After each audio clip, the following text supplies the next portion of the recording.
Hi there, this is Stories for Sleep, and I'm Thumanis here to spend a quiet evening with you.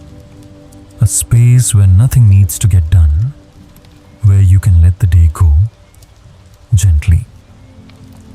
Right now, just lie down as comfortably as you can. Let your hands rest beside you or gently over your belly. No need to adjust anything, just be. Take a slow breath in, hold it softly, then exhale easy and quiet. One more time. Inhale deeply. Feel the air cooling your chest and exhale like you're letting the day slip away. Now bring your attention to your forehead. If you're holding tension, let it go. Let your brow soften. Move down to your shoulders. Feel them sinking into the mattress. Relax your arms, hands, and fingertips. Let them feel light, like they're floating in warm water. Notice your chest and belly gently rising and falling, like a quiet boat rocking on still water. And now, know that there's nothing more you have to do. No one needs you to respond.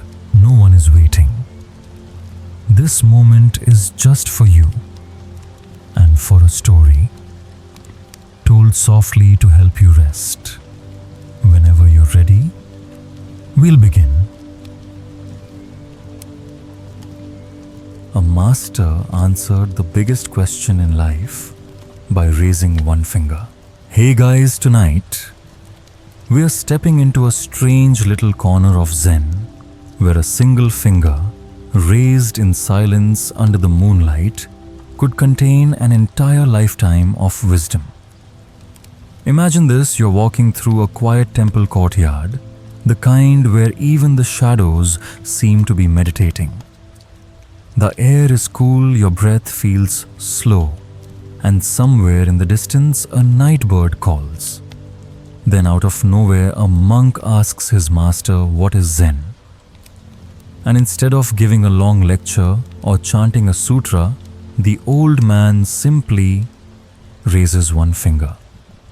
No words, no explanations, just one finger.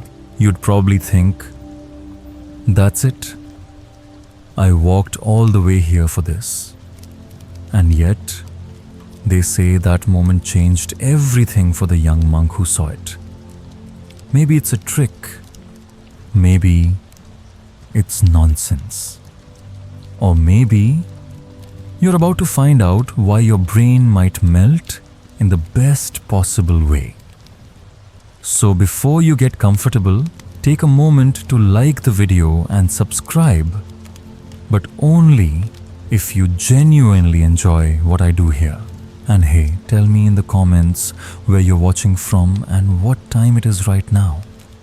Now, dim the lights, maybe turn on a fan for that soft background. Hum, and let's ease into tonight's journey together. The temple path curves like a ribbon of worn stone, each step cushioned by moss. The master is waiting ahead, sitting cross-legged on the wooden veranda. His robe is the color of faded tea leaves, his hands resting loosely in his lap. You can tell from the way his eyes half close that he's not in a rush for anything. Probably hasn't been for decades. A young monk, barefoot hair freshly shaved, approaches with a furrowed brow. He's been struggling with his practice, chasing some elusive understanding. His days are filled with sutras, meditation, and chores, but still something gnaws at him. He bows low and asks, "Master, what is Zen?" The old man looks at him for a long time, a very long time. The kind of silence that makes you suddenly aware of your own breathing. Then, without shifting his gaze, he slowly raises his right hand, extends a single finger, and holds it there. No explanation, no mantra. Just one finger against the backdrop of the night. The young monk stares, unsure if this is a joke. He waits for the rest of the answer. Nothing comes. Only the sound of a bamboo fountain tipping and refilling somewhere in the garden. Finally, the master lowers his hand as if nothing unusual just happened. The boy bows again, more confused than when he arrived, and walks away. Yet, deep down, something feels different. You might think this is some kind of spiritual prank, like a Zen version of gotcha. But here's the thing in Zen. Sometimes the simplest gesture can be the loudest teaching. The boy doesn't realize it yet, but that single finger will follow him in his thoughts, his dreams, and his practice for years. And yes, you might find that after tonight, one finger will start showing up in your thoughts, too, at the strangest moments. The moon climbs higher. The courtyard grows colder. And somewhere in the stillness, the seed of a lesson is planted. The next day, that seed will begin to grow in the most unexpected way. The boy woke before the first bell, long before the rest of the monks stirred in their rooms. The temple at dawn was another world-cool mist, clung to the eaves.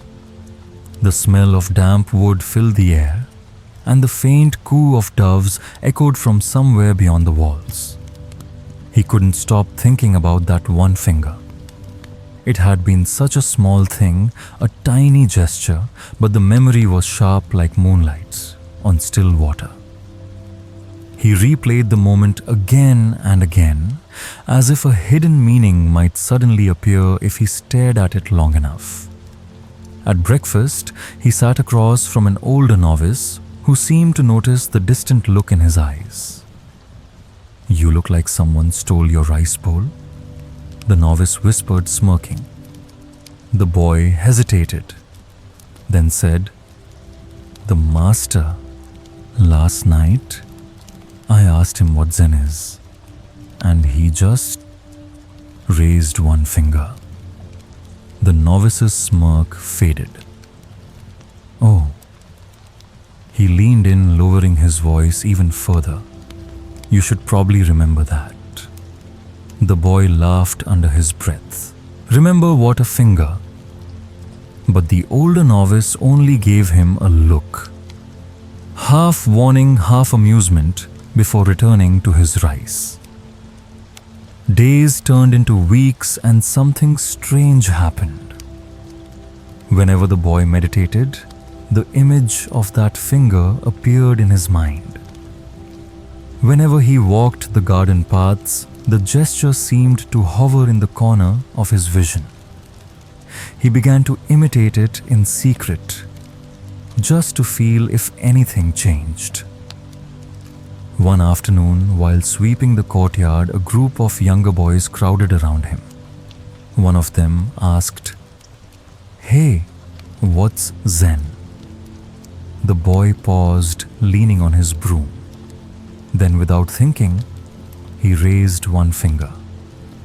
The younger boys laughed, then tried it themselves. By the end of the day, half the novices were wandering around the temple, raising their fingers at each other like it was some kind of private joke. It spread quickly. In the kitchen, the cooks raised a finger when asked about the soup. In the garden, the old caretaker raised a finger when a monk asked if it was going to rain.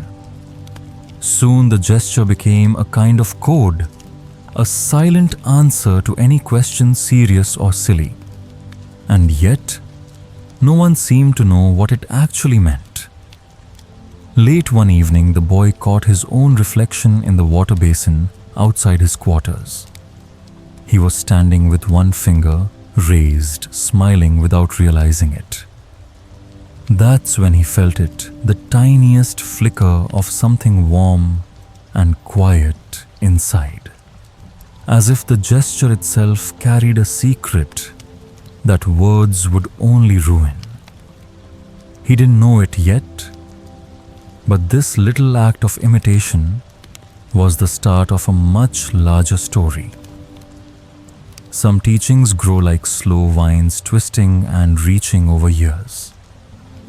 Others, well, they arrive all at once like a bird swooping in from nowhere.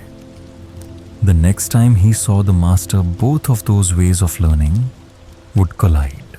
It was on a quiet afternoon, the kind where the sunlight turns golden and the air smells faintly of pine resin, that the boy found himself summoned to the master's quarters. The room was simple bare wood floors, a low table, a single scroll painting of a mountain, barely visible through a haze of ink. The master sat by the open shoji door, letting the breeze stir his sleeve. "I hear you've been..." "Raising your finger," the master said without looking up. The boy froze. His first instinct was to apologize, but something about the master's tone stopped him. It wasn't angry, more like amused, with a thread of curiosity woven through. "Yes, master," he admitted quietly. "I thought it might help me understand." The master finally looked at him. His eyes were neither stern nor soft. They were simply there like two calm lakes. "And did you..." The boy hesitated. "I don't know." The master leaned forward slightly. "Then what do you think everyone else has been learning from your finger?" The boy opened his mouth to answer, then closed it again. He realized he had no idea. For a long time, the two sat in silence, listening to the creak of the old beams and the distant murmur of the wind through the bamboo. Finally, the master said, "Symbols are dangerous when they are empty. They can pass from hand to hand, but without meaning, they become toys." The boy's cheeks grew warm. "So, I've been playing, perhaps. Or perhaps the finger has been playing with you." The master smiled faintly, then stood. "Come." They walked through the temple grounds to the edge of the village. The late sun dipped low, painting the rice paddies in bronze. Children chased each other along the narrow paths, laughing. An old woman was selling steamed buns from a small stall. The master stopped beside her and bought 2 buns, handing one to the boy. "Taste," he said. The boy bit into it, soft, sweet, still warm from the steam. Now the master said, "Show me the taste of the bun without using your mouth." The boy blinked. "How could I?" He stopped mid-sentence, his mind suddenly catching on the impossibility of it. The master just looked at him with the same calm gaze, and the boy remembered the single finger hanging in the air like a question mark. And for the first time, something in him softened. Maybe the finger wasn't the answer. Maybe it was the bun. Maybe it was neither. Maybe it was everything. That night, as the crickets began their chorus, the boy lay in bed wondering how many other things he'd been trying to explain when they could only be experienced. The village would soon tell its own version of the finger story and twist it in ways neither he nor the master could predict. Word travels strangely in small places. By the time summer had deepened and the cicadas screamed from the treetops, the boy's story had spread beyond the temple walls. In the tea house near the market, merchants were telling it over steaming cups, adding little flourishes of their own. One man claimed the master's finger was a secret sign that could bring good fortune if you copied it at sunrise. Another swore it was a blessing against illness, but only if done with your left hand. By the third retelling, someone had added that the boy had once raised 2 fingers, and that was twice as powerful. The boy heard these versions while running errands in the village. At first, he tried to correct them, but the more he explained, the less anyone listened. It was as if the truth was too simple to be interesting. People preferred their own colorful versions. Back at the temple, the master seemed entirely unbothered. He continued tending the garden, adjusting the stones in the moss bed, as if arranging them just so would make the rain fall sooner. One afternoon, a traveling monk came by dusty from the road. He had heard of the mystical finger and wanted to see it for himself. The boy led him to the master and stepped back. The traveling monk bowed and asked, "Reverend, what is Zen?" The master looked at him, then raised one finger. The traveling monk nodded solemnly as if some hidden truth had just been confirmed. He bowed again, thanked the master and left without another word. The boy followed him to the gate. "What did you understand from that?" he asked. The traveler smiled. "If I tell you, it will no longer be Zen." And with that, he vanished down the dusty road. That night, the boy sat outside his room, watching the moon rise over the tiled roofs. He thought about the story's journey, how it had been passed from one tongue to another, shaped and reshaped until even he didn't recognize it. He remembered the master's words. Symbols are dangerous when they are empty. But maybe he wondered sometimes, they can still point people towards something, even if the pointing is crooked. In the days ahead, a different kind of teaching would come to him, not through a gesture but through a single sentence so ordinary it might have been overlooked. And yet, that sentence would open a door he didn't know was there. The morning was damp, the kind where the mist hangs so low it seems to rest on your shoulders. The boy was helping in the kitchen, chopping vegetables for the midday meal. His hands worked automatically, but his mind wandered, circling the same thoughts, fingers, rumors, the way people twisted the story into something it wasn't. That's when the master walked in. He didn't announce himself. He never did. He simply took a seat on the low bench near the doorway and watched for a while. The boy felt his gaze but kept chopping, waiting for a question. Instead, the master spoke one sentence. Zen is tasting the soup before asking, "What's in it?" The boy froze mid-slice. He turned knife in hand, unsure if he'd heard correctly. "Master, what?" The old man smiled faintly. "You're always asking what things mean. But some things are meant to be tasted, not explained. It was so simple, almost silly. And yet, the boy felt something loosen inside his chest. He thought of the steamed bun in the village of the finger, in the moonlight, of the laughter in the tea house. The master stood brushed invisible dust from his robe and left without another word. For the rest of the morning, the boy moved differently. He tasted the steam rising from the soup pot without leaning too close. He felt the weight of the knife in his hand, the smooth coolness of the cutting board.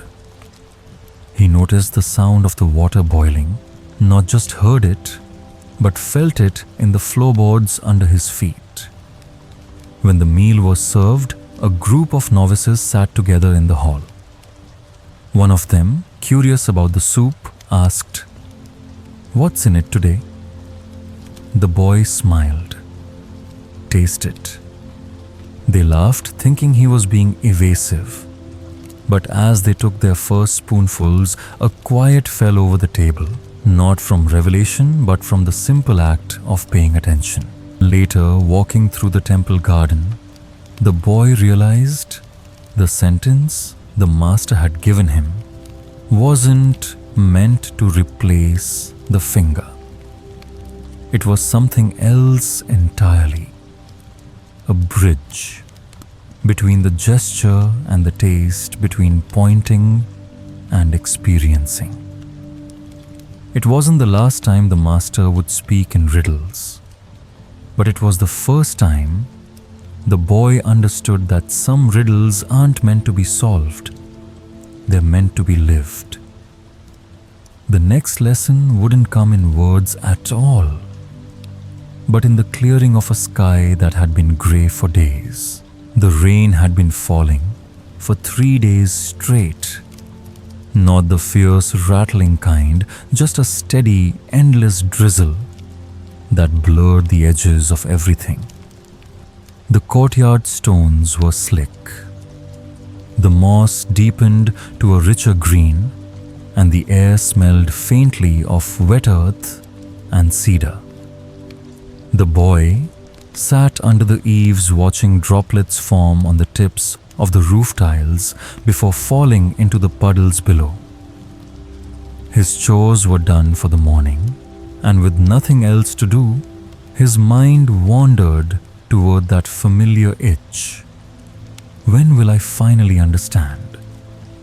As if sensing the thought, the master appeared carrying a small bundle of firewood.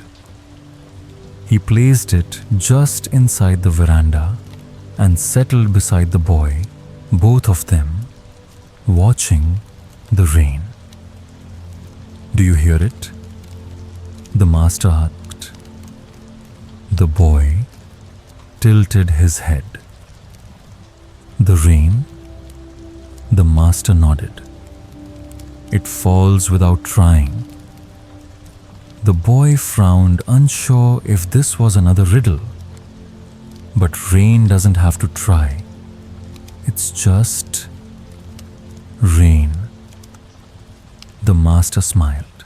"And yet, you try to be what you already are." The boy felt the words land in a quiet place inside him, but his mind wanted to argue. "If I stop trying, won't I get nowhere?" The master reached out and caught a raindrop on his fingertip, holding it up. This drop did not run around searching for the ocean. And yet, where will it end up? The boy looked at the tiny bead of water, then back at the sky. The rain seemed softer somehow, as if the whole world had slowed its breathing. For a long while they sat in silence, just listening. The sound of rain on wood, on stone, on leaves, each note distinct yet part of the same song. When the clouds finally broke, it happened so quietly the boy almost missed it. A thin ray of sunlight slipped through, lighting the wet stones until they gleamed. The air warmed and the scent of the garden shifted, no longer heavy with rain, but fresh, like new beginnings. The boy didn't say anything. He didn't need to. Something in his chest felt lighter, as if the endless loop of chasing and grasping had loosened by a fraction. He would come to realize later that the master's words were not telling him to give up. They were telling him to stop straining. Like the rain, he could simply fall and trust where he landed. The next time the master taught him, there would be no words at all, just a silence so deep it felt like the world had paused. It happened on a night when the temple seemed to be breathing. The cicadas had gone quiet, replaced by the soft rustle of leaves in the courtyard and the occasional creak of old wood settling. The moon hung low and round, bathing the veranda in silver. The boy had been asked to bring tea to the master's room. He slid the shoji door open with care, expecting to find the master writing or perhaps meditating. But the room was dark, save for a single candle flickering on the low table. The master sat facing the open door, his back straight, his gaze somewhere beyond the garden. The boy placed the tea tray down and bowed. "Shall I pour for you, master?" No answer. He tried again, a little louder. "Master?" Still nothing. The boy shifted uncomfortably. Maybe the old man hadn't heard him, or maybe he was deep in thought. The silence began to stretch so thick it felt like it was pressing against the boy's skin. And then he realized this was the teaching. No hand gestures, no sentences, not even a glance, just an unbroken stillness that seemed to absorb every sound in the world. The boy's own breathing felt loud. Even the candle flame seemed to lean in and listen. At first his mind scrambled for something to say, something to do. But slowly, almost reluctantly, it began to quiet. The night air flowed in through the open door, cool against his face. Somewhere beyond the walls, a night bird called once and then fell silent. The boy sat down on the tatami, mirroring the master's posture without thinking. He didn't know how much time passed, minutes, hours.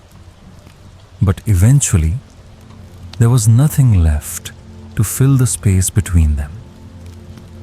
When the candle burned low and finally went out, the master rose, slid the shoji door shut, and walked into the deeper darkness of the room, still without a word. The boy found his way back to his own quarters by moonlight, his steps slow and deliberate. And though nothing had been said, something in him felt as if it had been spoken to. That silence lingered in him. The next day, the next week, the next month. He didn't know it yet, but soon the quiet would be broken by laughter.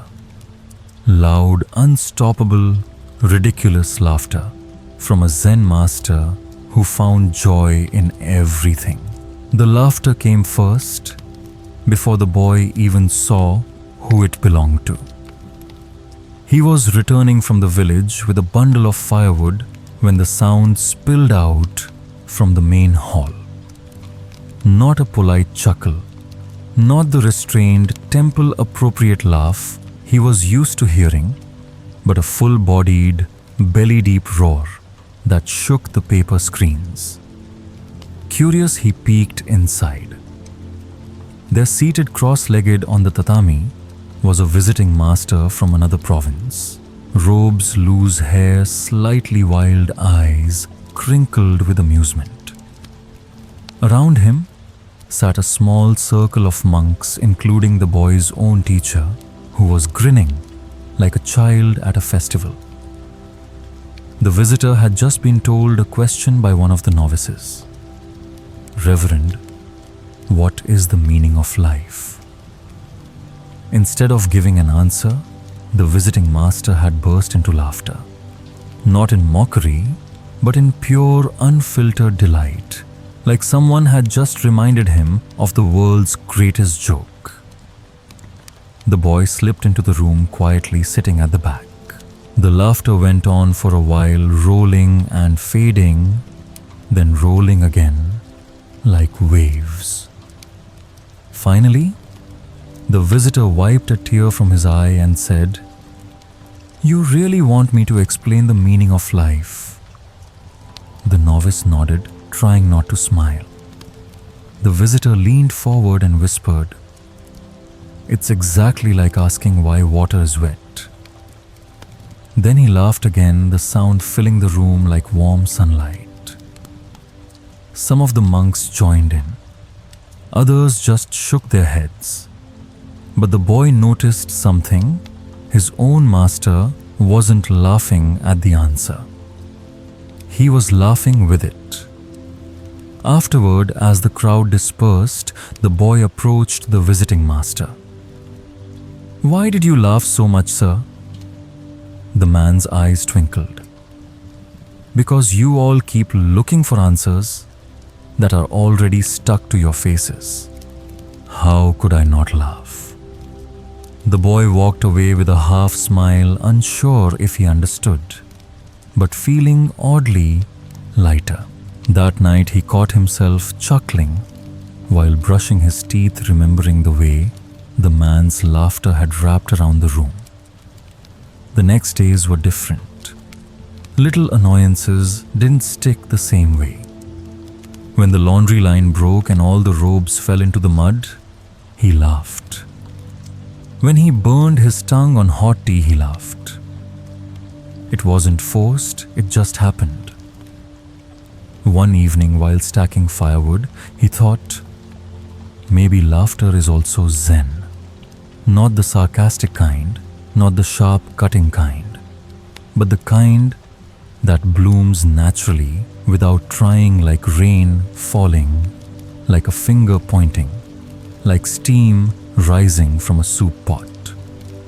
The next lesson would come unexpectedly in the middle of a mundane chore, when a single instant would break the ordinary wide open. It happened while washing dishes. The boy had been assigned to the kitchen after the midday meal, standing over a basin of cloudy water, scrubbing wooden bowls smooth with a rag. The other novices were talking nearby, their voices a soft backdrop to the rhythmic swish of water. And then, without warning, everything stopped. Not in the sense that the world froze, but something inside him shifted, as if a door he didn't know existed had swung open. The sound of the water was suddenly brighter, each ripple crisp. The weight of the bowl in his hands felt perfectly balanced, as if it belonged there and nowhere else. Even the smell of the wet wood seemed whole. There was no thought of finishing the chore, no thought of hurrying, no thought at all, really just this. He didn't know how long it lasted. Maybe it was a few breaths, maybe a lifetime, packed into seconds. When it passed, he found himself standing still, hands submerged in the warm water, a soft smile on his face. Later, as they walked back to the dormitory, the older novice noticed, "You look like you just heard a good joke." The boy shook his head. "Not a joke, more like I stopped trying to understand the punchline." The older novice raised an eyebrow. but didn't press. That night, lying on his mat, the boy remembered all the lessons so far: the finger, the sentence, the rain, the silence, the laughter, and realized none of them had been about collecting explanations. They'd all been pointing here to this moment at the basin where everything simply was. He wondered if this was what the master meant when he said not to try too hard. And if so, maybe enlightenment wasn't a lightning strike at all. Maybe it was a warm dish in a basin of water when you weren't looking for it. The next day, the world would continue. As usual, chores, prayers, errands, but he would start seeing small teachings everywhere tucked into the folds of daily life, like notes hidden in a coat pocket. The first hidden lesson appeared in the garden. The boy was sweeping the gravel paths, moving the broom in slow arcs, the way the caretaker had shown him steady. Even strokes letting the bristles whisper over the stones. At first, his mind was busy with little thoughts, the errands he had, later the sound of someone chopping wood in the distance, whether the laundry had dried yet. But as the minutes passed, he began to notice other things. A sparrow hopped across the path, pausing to tilt its head toward him. A single red leaf spiraled down from the maple landing, just in front of his broom. The breeze carried the faint scent of pine and something sweet from the kitchen.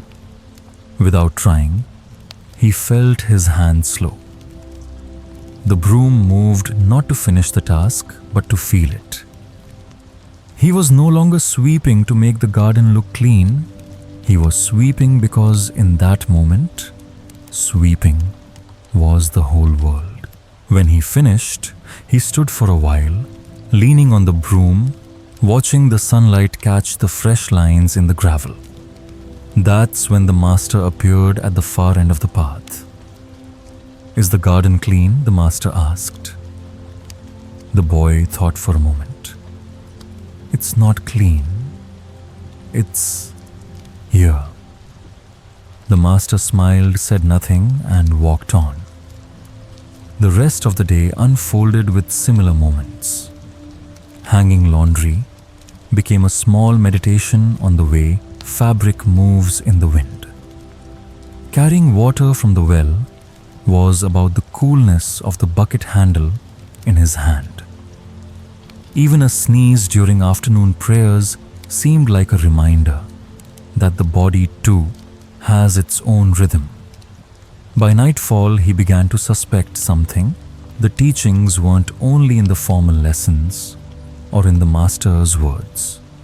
They were everywhere, hidden in plain sight, woven into each breath, each step, each unnoticed detail. Still, there were days when he would fall back into his old habits, pushing too hard, thinking too much, wanting to get it right. And that's when the master would step in, sometimes with a look, sometimes with a phrase that stopped him in his tracks. The next phrase he would hear seemed almost like a scolding, but it would turn out to be a doorway into an even deeper letting go. It was during a morning meditation session, the kind where the stillness in the hall feels almost heavy. The boy sat cross-legged, spine straight, breathing in rhythm with the others. He was determined to do it right today, no wandering thoughts, no drifting attention. Every time his mind tried to stray, he yanked it back like a stubborn mule. Minutes passed. His shoulders tightened. His breath felt shallow. But still, he pressed on, convinced that effort was the way forward. And then, Just as the gong's low hum faded into silence, the master's voice cut across the hall. "You're trying too hard." The boy's eyes snapped open. Had the master been watching him the whole time? The old man's gaze was steady but kind. When you chase stillness, you stir the water. When you stir the water, you cannot see through it. The boy exhaled slowly, realizing how tense his body had become. He unclenched his hands. His shoulders softened, and something in the air shifted. The silence around him no longer felt like a wall, but like a wide open space. After the session, he approached the master. "If I don't try, won't I just drift into laziness?" The master picked up a fallen camellia blossom from the garden path. This flower did not strain to bloom, yet here it is. He placed it gently in the boy's palm. Effort is not the enemy. Straining is. For the rest of the day, the boy noticed how many things happened. Without forcing, the sun warming the stones, the breeze moving the laundry, the kettle whistling when the water was ready. That night, lying in his narrow bed, he thought about all the times he had clenched his mind into a fist trying to grab hold of understanding. Maybe it was never meant to be gripped at all. In the days that followed, he would have his first experience of dawn in the bamboo grove, a moment that felt like the earth itself was breathing with him. The invitation came without words. One pre-dawn morning, the master simply appeared outside the boy's room, holding a small lantern. He tilted his head toward the eastern path, and the boy followed. No questions, no explanation. Just the crunch of gravel under their feet as they walked. The air was cool and damp, carrying the faint smell of rain from the night before. The path led away from the main hall, through a narrow gate, and into a grove of bamboo so tall it seemed to brush the clouds. The boy had passed this way before, but never at this hour. The lantern's light caught the smooth green of the bamboo stalks, the delicate veins of leaves, the thin mist curling around their base. Every step felt softer here, as if the ground itself had agreed to quiet down for the morning. The master stopped in a small clearing where the grove opened just enough for a glimpse of the horizon. He set the lantern down, folded his hands in his sleeves, and stood still. The boy mirrored him, uncertain of what they were waiting for. Then it began. The faintest shift in light, a slow bleeding of grey into gold at the edge of the sky. A bird called once, then again, as if announcing the day's arrival. The breeze moved through the bamboo with a sound unlike anything else, a gentle layered rustle, as if the earth itself was whispering in many voices at once.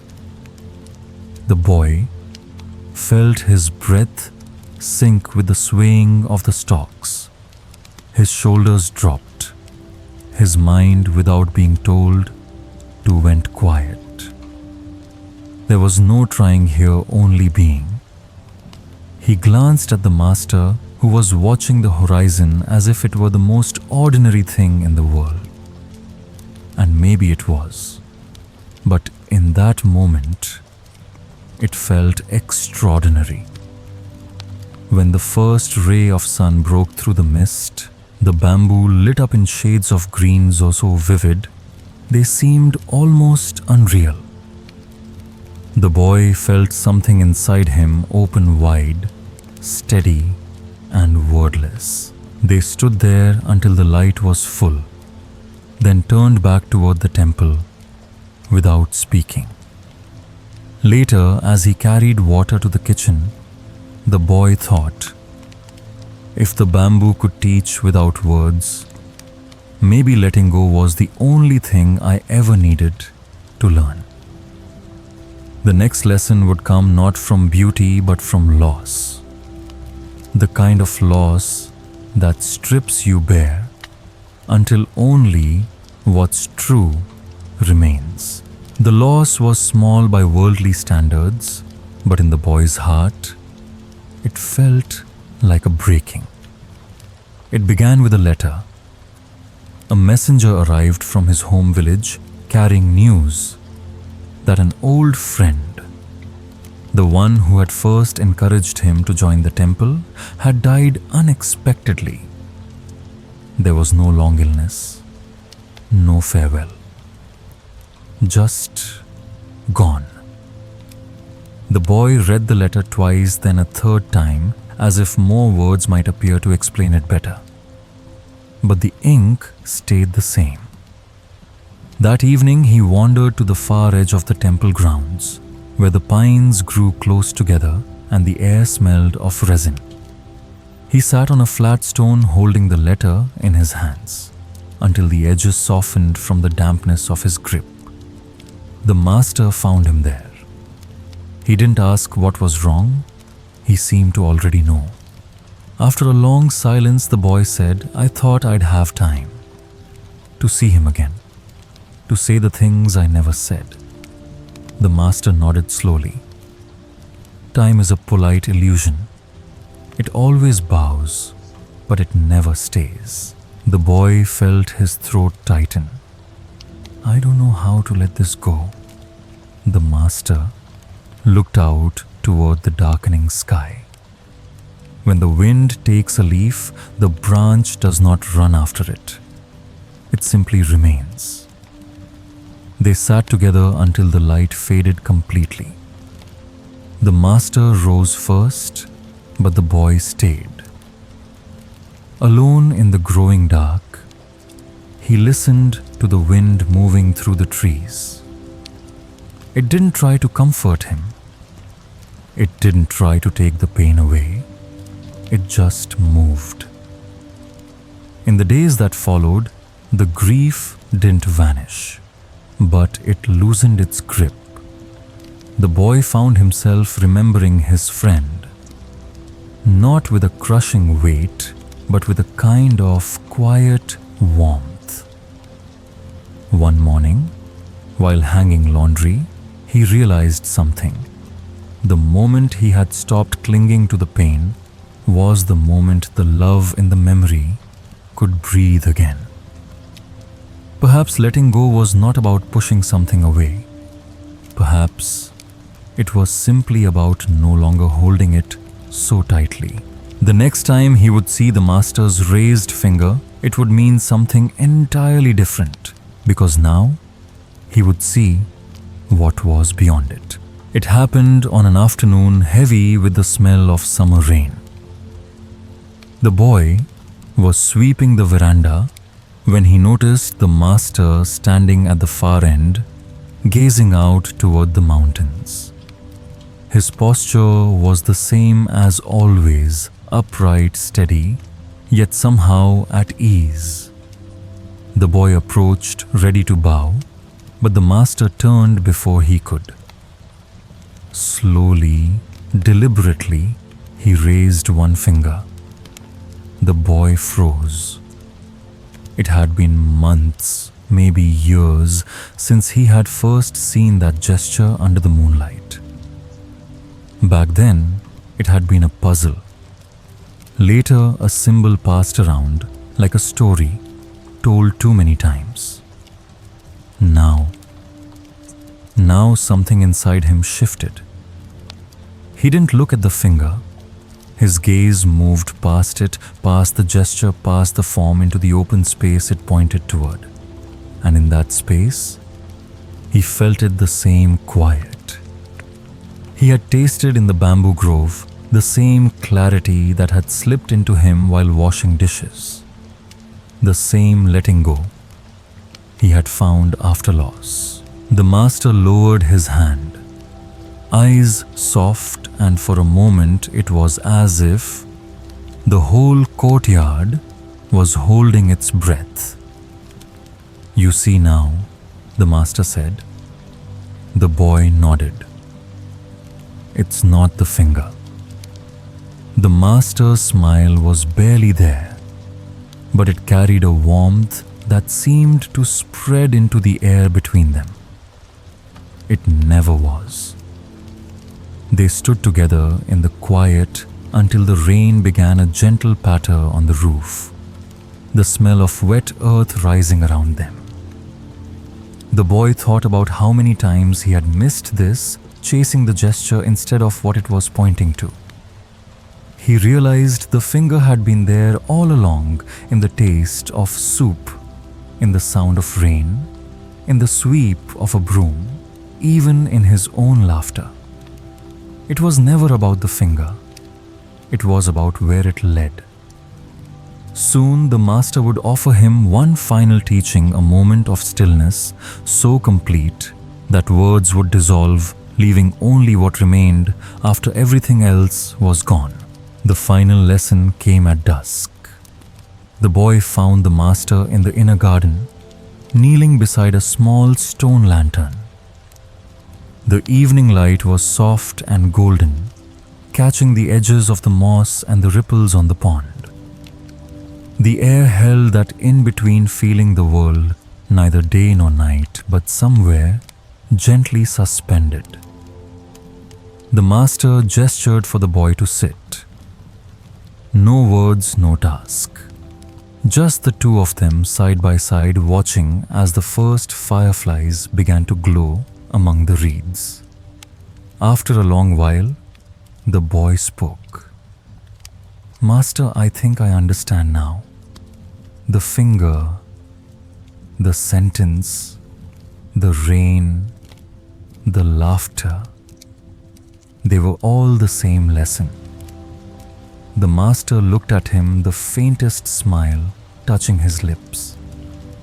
"Then tell me, what was the lesson?"